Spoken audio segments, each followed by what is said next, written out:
Welcome back to another video. It's your boys, Charlie, Mason, and Duke, here to let all you viewers know about the wonders of physics. Our sponsor today, paying us absolutely nothing, because they're not actually our sponsor. It's Great America's Railblazer. Today, y'all will learn some very important physics about this fantastic roller coaster. The Railblazer is a steel, single-rail roller coaster, best known for its first drop, which is at one point completely vertical, a 90-degree drop. It is one of the major rides in Great America and has a rating of 5 out of 5 on the park's thrill scale. Today, we will be discussing some of the physics and energy involved throughout the ride, using ourselves as test subjects, so you, the viewer, will not need to put yourself at risk. If you don't already know, there are several types of mechanical energy.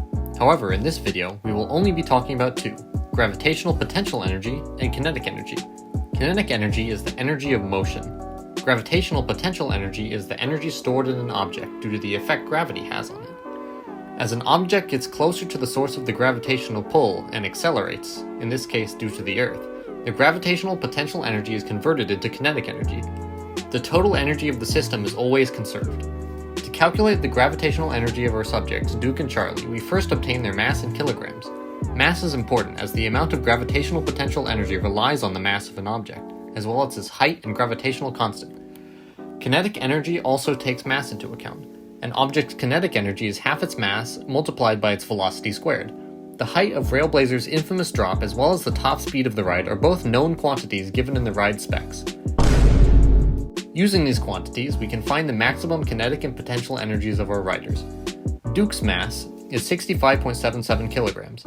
Given the 100-foot drop of the ride, or 30.48 meters, and the gravitational constant of 9.8 meters per second squared, we can calculate Duke's gravitational potential energy at the top of the ride to be 19,645.76 joules, treating the lowest point of the ride as a relative height of 0. Repeating this process for Charlie, who has a mass of 63.5 kilograms, we find Charlie has a potential energy of 18,967.7 joules at the top of the ride. Now for kinetic energy. The ride has a top speed of 52 miles per hour or 84 kilometers per hour. With Duke's mass of 65.77 kilograms, he would have a maximum kinetic energy of 232,036.56 joules. Charlie, with a mass of 63.5 kilograms, would have a maximum kinetic energy of 224,028 joules. But where does this discrepancy come from? Error. The reason for the discrepancy between the potential energies and kinetic energies is that we have no way of taking into account the masses of the train or the other riders. The potential energy of the rider's train system should be higher as the total mass would be higher. This would yield an energy closer to the kinetic energies we calculated. Any other discrepancies would be due to frictional losses of energy as the train travels along the rail. Safety.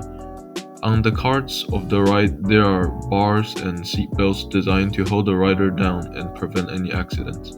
The safety bars and straps firmly secure the rider so that there is no chance of them flying out during the ride's many twists, turns, and loops.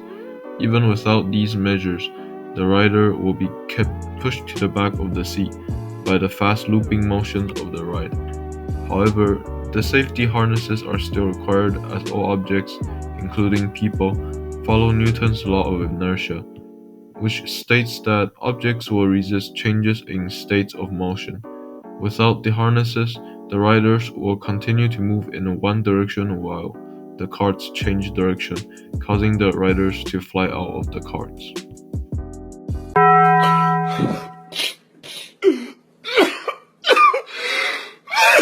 There's a lot of physics involved in the operation of a roller coaster, and even more energy being transferred from one state to another.